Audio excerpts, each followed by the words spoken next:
All right, we're gonna learn watercolor All right, we're gonna learn watercolor techniques start to finish. So these are the supplies that you're gonna need. Don't forget that paper towel, that is essential. Let's quickly talk about our different paintbrushes. So this paintbrush used to be white. The bristles on it are, they snap a lot faster back. It's better for detail areas. This brush is considered, I would say, more of a watercolor brush. The bristles don't snap back as much. They're a lot softer, and it's used for to hold more water in your brush, and I would say more for those larger areas, even though it's a smaller brush. Of course, we have various sizes of both of these. We are actually going to be using this brush mostly today because we have such small areas to get into, but don't forget, this is a really important brush in watercolor land. We are going to do a lot of mixing up in our lid today. So if your lid is messy, take a moment to take a paper towel that's wet and rinse it out. So I ended up having to go rinse this out because it was so hard to get all the paint out. And I have a blank palette here just in case I need it. We are gonna do a pretty good amount of mixing today. So you wanna make sure that you have a clean palette. All right, guys, let's get started. We're gonna start with the most basic watercolor scenario ever in our sketchbook because we are just practicing before we jump into the worksheet. You're gonna load your brown brush with water, and then you're gonna go ahead and you are loading your brush with red paint. Notice my brush is very well saturated with paint. Now I'm gonna go ahead and I am just going to go ahead and paint a nice strip right here. I want you guys to just notice the difference in your two brushes. Let's do the exact same thing with our white brush.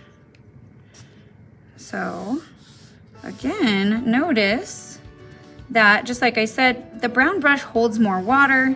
It just allows you to paint bigger areas, where the white brush, it makes your paint more saturated looking or a little bit darker, and you have finer details. So let's go ahead and go back to our brown brush.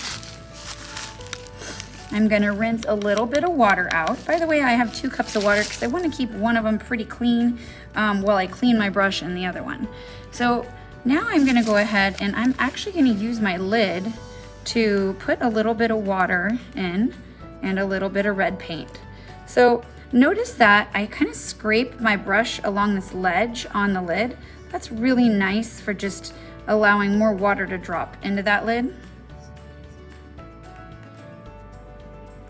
So I can choose how much water and paint I have in here based on how much I put in. So now I'm gonna just kind of dab my brush off a little bit, and I'm gonna do a nice light value. So notice that this is how we can create value in watercolor. So the more water we have, the lighter it is. The more paint we have, the darker it is. So I would like you to try, I know I'm asking a lot, to just give yourself a little bit of a value scale, because you're gonna have to do this on your color wheel. So we might as well practice over here. So you can see I have 3 different shades of red. My first one's so light, it's like almost hard to see. I'm actually gonna go ahead and I'm gonna do one more. So I want you to see what happens when you have almost no water in your brush and tons of paint. It can get very opaque. So this is actually what we're gonna do on the color wheel portion of our worksheet. All right, let's go ahead and start painting our color wheel. So we're gonna use this super snazzy pocket color wheel as our guide. So since red is right here on this color wheel, I'm gonna make red right here on mine. We are also gonna use this value scale as the guide, going from light, medium to dark as we work our way in. We'll be using our white bristled brush. Yes, of course, the bristles are no longer white. And I'm gonna start by just mixing a really light red. So meaning lots of water, a little bit of paint. I always kind of tap excess water off my brush. I can dab it on my paper towel too. And I just wanna test that out. That's probably light enough. One thing to note is your watercolor always dries a little bit lighter than you think. So I think I'm gonna make it just a tiny bit lighter, adding a little bit more water. Dab excess water out of my brush. And again, it's gonna dry lighter than I think. So I think that's good. Always test it out before you go. So in our last outer ring, we're gonna go ahead and we're gonna paint a nice shade of red. Or I'm sorry, pink, or transparent red. If you end up with too much water in your brush and you have little puddles, my recommendation is if it's not bad like mine, just let it stay. If it's way too puddly, that's where you dry your brush and you can kind of like suck out extra puddles of water, but it does leave you with little white spots. So sometimes it's better just to let it soak into the paper and it'll be just fine. So for my next value, I'm gonna add a little water to my brush. I'm gonna add a little bit more red paint into my lid. I'll test it out, again, knowing it's gonna dry a little bit lighter than I think.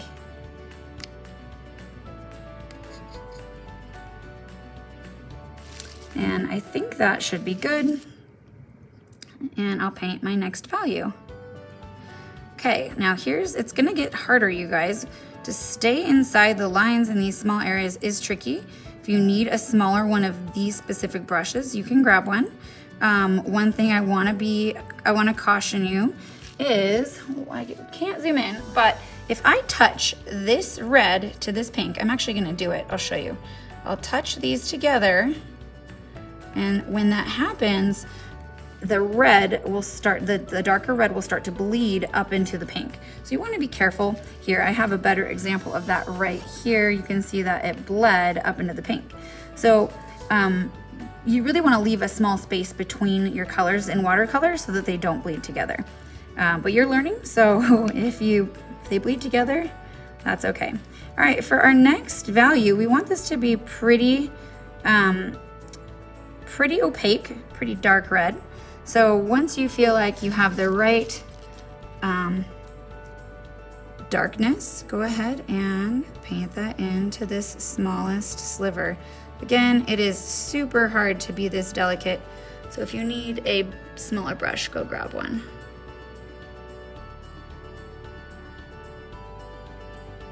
And if they start to bleed together, there's not a whole lot you can do about it. You could take a clean, so this is where I'm gonna use my other cup of water, a clean brush that's pretty dry, and you can kind of use that to clean that edge, but it doesn't work that well, so your best bet is doing it right the first time. So you really do have to be pretty delicate. So when you're ready, clean your brush really, really, really well, because we're gonna move on to yellow. Yellow is one of those colors that's easily contaminated, so just make sure that your brush is insanely clean using your clean water. Hopefully your yellow is clean like mine. Mine's pretty clean. If it's not, again, take a wet paper towel and just clean it out. Sometimes I'll even take a nice clean wet paintbrush and swirl it around and then wipe it out. But I'm gonna go ahead and I am gonna do my same procedure over here. I wanna make sure I'm on the screen. Okay, and yellow is one of those colors that just doesn't have a lot of darkness in it anyway, not very much saturation, so I think it's gonna be fine. Oh gosh, make sure you use the right, section on your color wheel. It looks like this guy is our yellow section. So using a pretty transparent yellow, a very diluted yellow, I guess you would say. And if your yellow feels too bright, or any of your colors ever feel too bright, that's where, again, you clean your brush quickly or you wipe it out with your paper towel and you can just really lift that color out.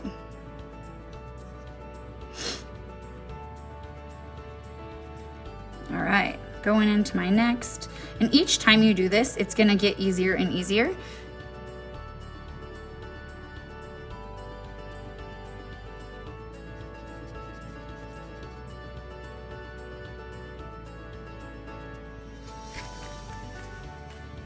And make sure you keep that space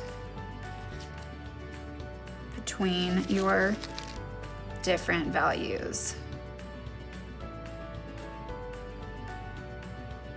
I actually really like the challenge of using a larger brush. It kind of forces me to be even more delicate and light with my bristles, and just barely touch the paper.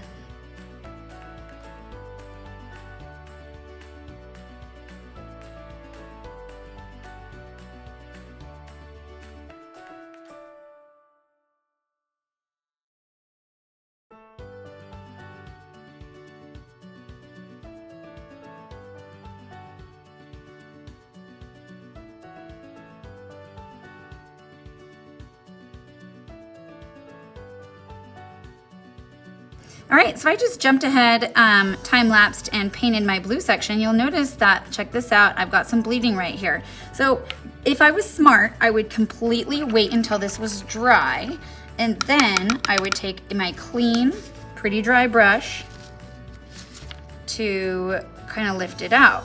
Now I'm trying to show you guys in the moment, so it's always best to let it dry a little bit, because if I do it now, it's probably just gonna keep bleeding and leaking over. This was good because it was in my lighter area, so it's easy to lighten and lift a light area. But I might need to just go back through and kind of repaint this so it's nice and even.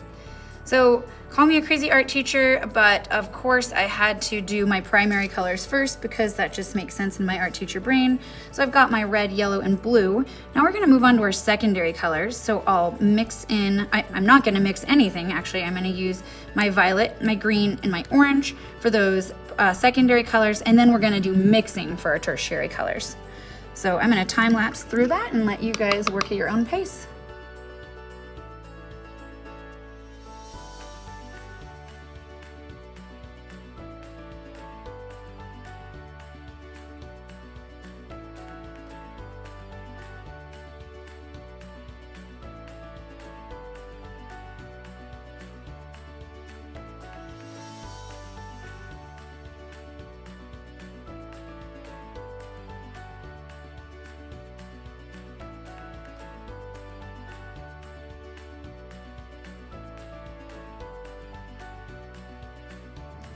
All right, I'm gonna pause here to just kind of show you guys.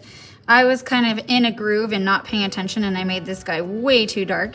So what I'm doing right now is I'm actually pulling color out. So I'm just washing my brush, drying my brush, and pulling color out, and I'm able to lighten it so that I get that next value that I meant to do, but I didn't.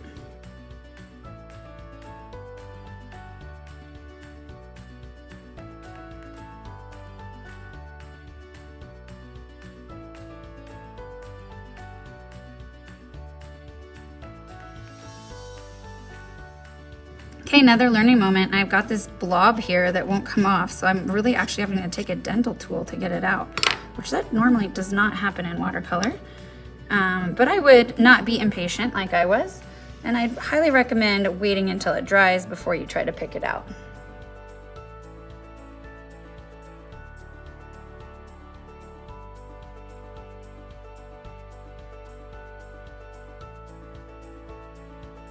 All right, I've got my secondary colors in here. I definitely have some bleeding happening in my green. I'm actually gonna let this dry completely before I show you how I fix that one, so we do this the right way. So if you have some bleeding like I do, I would say pause and let's come back to that later. For our next set of colors, we are getting into those tertiary colors. So those are the combination colors. We're actually just gonna mix them in the lid like we have been. So we'll approach that together in a second. It's time to start mixing up those tertiary colors. I'm gonna start with my lighter colors with yellow because they tend to get contaminated easier.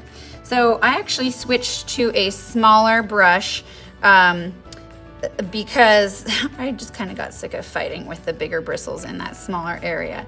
So in my lid, I'm mixing together yellow and orange. It's always a good idea to add a tiny bit of your darker color, not too much, because it just kind of overpowers it with that yellow. So I'm gonna go ahead and test it over here. I think that's a pretty good yellow orange. And I'm gonna add some extra water just to this side. As always, I will start in my large outer ring. with lots of water. It's a very transparent and non-saturated color of yellow-orange.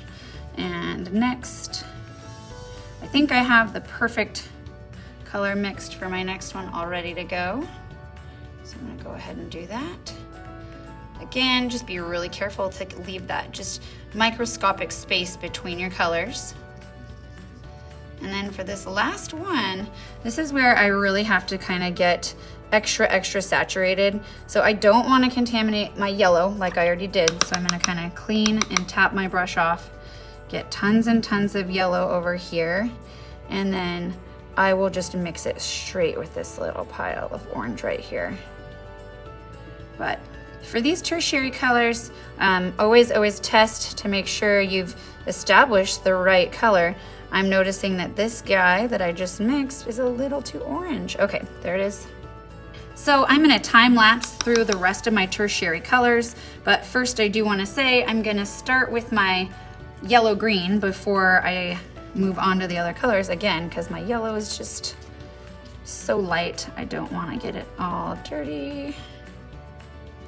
All right, time lapse time. Go for it, guys.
Okay, as I wrap up this last one, I do want to say that you can go in any order you want. You don't have to start in your lightest value. You can start in your middle value and then maybe add in water from there, or you can start with your darkest value and add in water little bits as you go.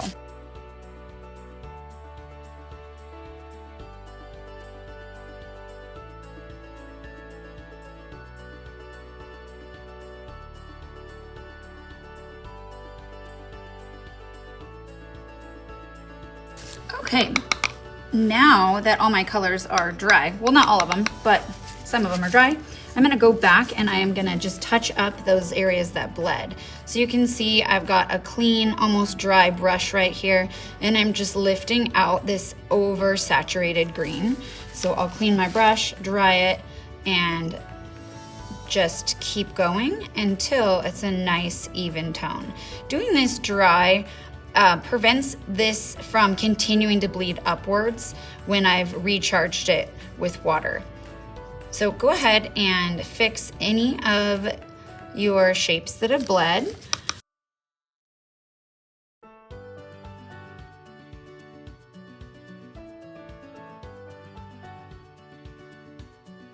When you're finished, it should look something like this. It doesn't have to be 100% perfect, but I do want you to really strive to make it as neat and clean as possible, because that's part of the learning experience, is learning how to control your watercolors.